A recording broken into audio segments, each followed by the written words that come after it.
ano nga bang nangyari sa akin February 14 or Valentine's Day? Bilang isang estudyante na may pasok at maraming ginagawa. Bukod pa doon, walang pera. Tara!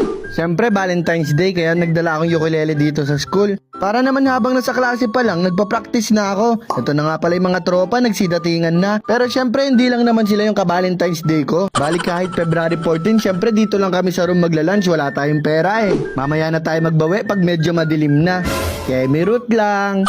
Bali habang nagla-lunch nga, nakilumos muna ako ng ulam ng iba. Yung ulam ko kasi hotdog na naman. Pero ito talaga yung main event nung nagtanghalian kami. May nagtumbang braso dito sa room. Kaya LT naman talaga. Ako pa masisi, mahirap na. Ayan na. At pagkatapos naman magtumbang braso, nag-ukulele muna kami. Siyempre tamang sound trip muna tayo. Ayun nga pala yung manalisim ng tropa ko. Kaya sabi niya mag-share na kayo dyan. After mag-sound trippings, nagpunta kami ng PE namin. Pero nadaanan namin to sa lobby kung saan maglalagay ka ng mga picture ng